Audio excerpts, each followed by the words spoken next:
Our kid turned 2 last month and we're starting to teach him about business. You might be like, that is insane. I would never do such a thing. That is traumatizing. You are bad parents for teaching such a sophisticated thing at 2 years old.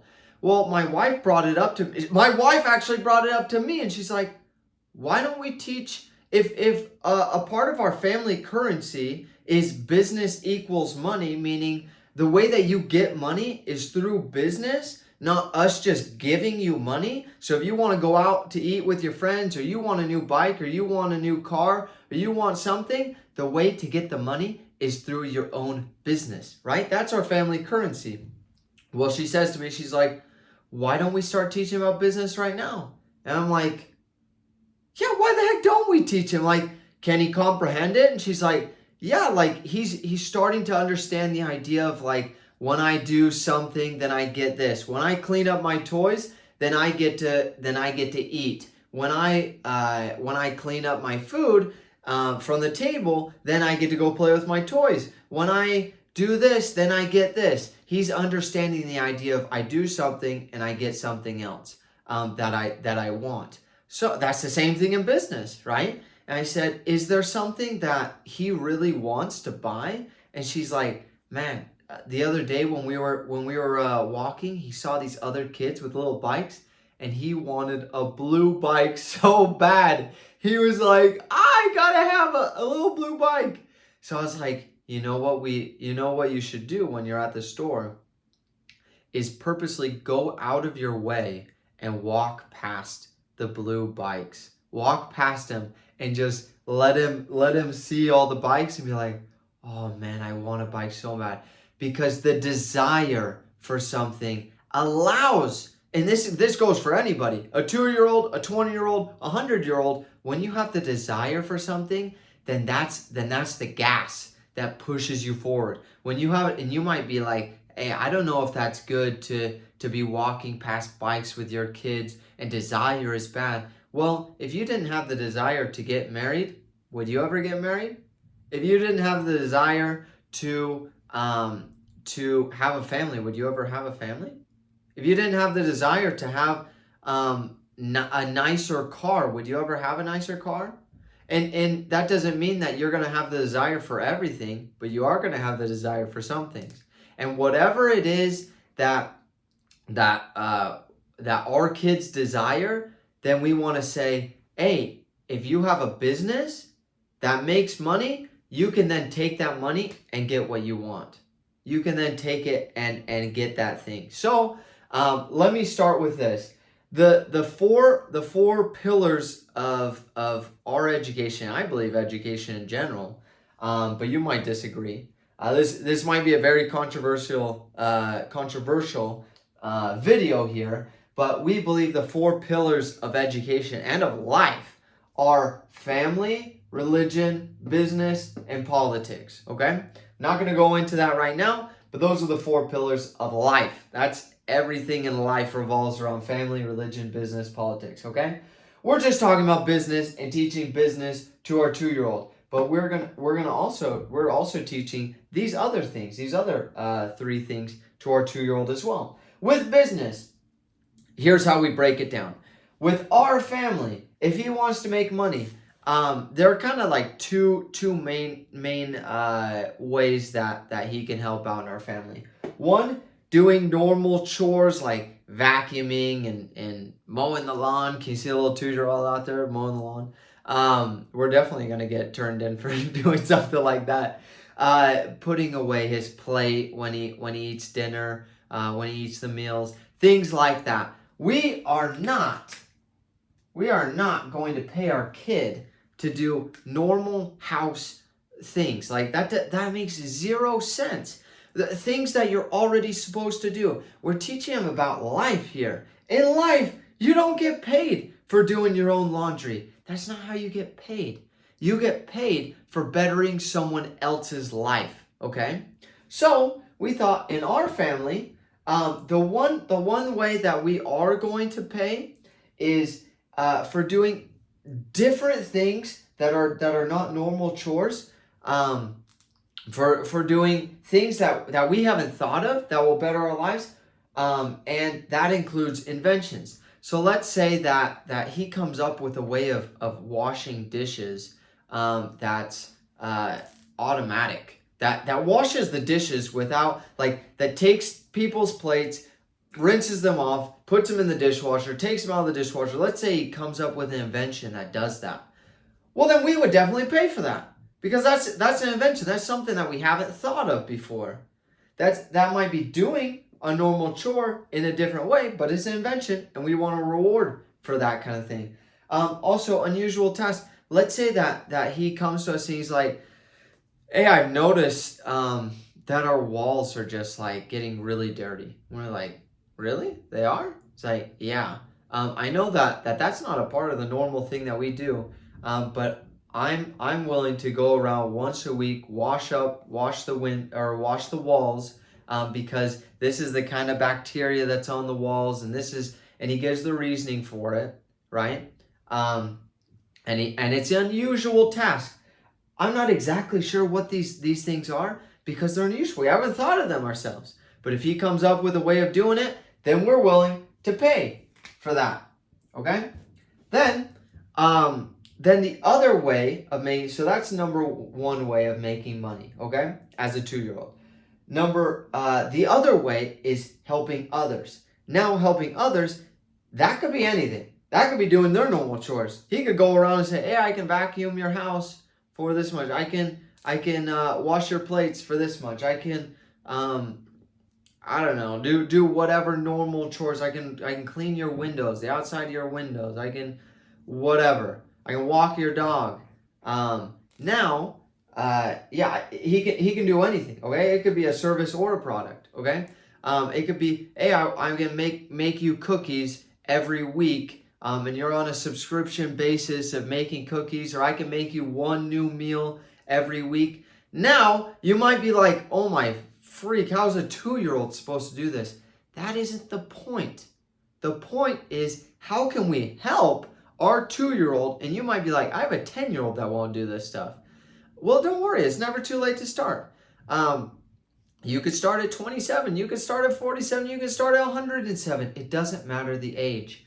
The important thing is that you start to gear them towards this. So let's give the example of he makes one new healthy meal for each of our neighbors once a week. Well, my wife can help him make the meal. She's not gonna make the meal she's not gonna make the whole meal and deliver it and collect the money and bring it back and be like, "Hey, here's $10." He's like, "I didn't even do anything, but okay, I'll take the $10, right? That doesn't make any sense.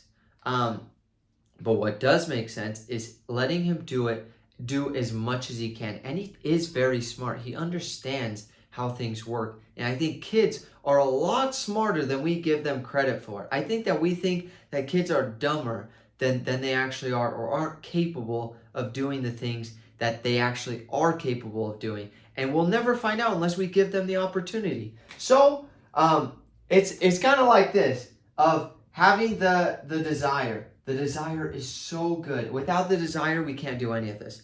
Well, he desires a blue bike. So we talk about a blue bike. We show him pictures of a blue bike. We do all these things and remind him, remember, this is what you want. You want a blue bike? Because other parents, they're just going to go out and buy a blue bike for him. Well, we're teaching him, hey, right now we could potentially give you a fish to eat, but we're not teaching you how to fish, right? We could give you a blue bike. That would be fine, but that would be so limiting. But if we teach you how to get your own blue bike, then you're going to be free. And when we're not with you, you're going to be able to get things that on your own, okay? And you're going to then be able to help other people help get things that they want, right? By either bringing them on as business partners or employing them and helping them get money so that they can get the things that they want, right? I was having an interview with somebody for a job opening, and she said, "I just want some extra cash to take my grown kids and my grandkids out to dinner." Okay, I just want to treat them nicely. That's why I'm taking this job. And she understands that money then equates to having a good time. You can take them out and have a good time, okay? So having this desire, that's what they have to have first. If they don't have the desire, this whole thing won't work. But kids have desires, okay? You just have to find out what it is. Then, in order to get this desire, then you say, here's the business. And you constantly relate business to getting what you want, and to getting money. Money is just a tool to get what you want, okay? And it could be dollar signs, it could be gold, it could be silver, it could be euros. It doesn't have to be dollars, okay? Side note. So we're helping him do as much as he can, and the whole time we're helping it. Like, my wife's gonna be there while he's cooking the meals. For example, if he cooks a meal, she's gonna be there like, oh man, I can't believe we're helping out the Johnsons and the Murphys, and they're going to be so happy with this new meal. You're blessing their lives. You're helping their family. He understands these things on a basic level. You're helping him, and they're going to help you by giving you money so you can get your bike. You want a bike? Yeah, I want a bike. You want a bike? Yeah, I want a bike. Okay, let's help these people out, and they'll help us out. We scratch their back, and they'll scratch ours. Okay, let's make more meals. Let's make more meals. And the more and more he does it, then the more and more fun it will become, and the more he'll understand how to do it, and the more independent he'll become. Now, there's a stage, and I'm going to end with this because I don't want to go too deep, but there's dependence, and then you're working your way to independence, and then you're working your way to interdependence, okay? Now, dependence meaning you have to have somebody else do it for you. You can't do it yourself, okay? He's at that dependent age of he would have to have somebody else make food for, meaning like make food with him, not for him, but with him, okay? Now, we're going to teach him to become independent so that he can start making the food on his own. He can start going to the houses on his own. We'll probably still be there, but he can talk to the people on his own. Right now, my wife would have to be, or I would have to be there and talk with these other families and be like, hey, our kid, he's starting a business, making a healthy meal for people. It's $10 each meal. Is that something that you want to do? Yeah, that would be awesome. He's doing this because he wants to start a business and he really wants a bike. And this is how he's going to earn a bike. Okay, great.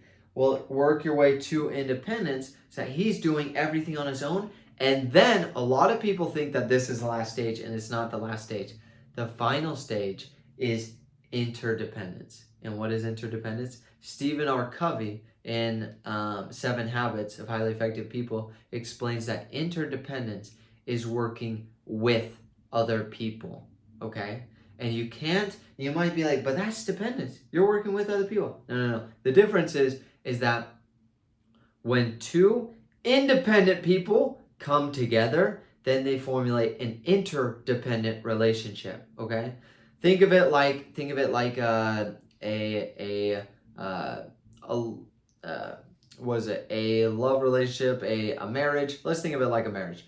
Let's say one person is dependent, meaning they have to have this other person in their life in order to feel love. Okay, this person is dependent on this person. So this person leaves, and this person is gonna be like, oh my gosh, my life's over. I don't have this other person. I'll never feel love again, because they don't know how to feel love on their own. Okay, but let's say that this person knows how to feel love on their own. Okay, this person knows how to feel love on their own. Then they come together. Then they synergize, and it makes an even better relationship. You've heard the example of when two oxen together can pull more weight together than two oxen separately. Okay, it's crazy how it works, but it does. It does. We work so much better in teams. Well, that's what we want to get ingrained in our kids' mind of once I get to independent, then how can I bring other people on it? How can I better their lives?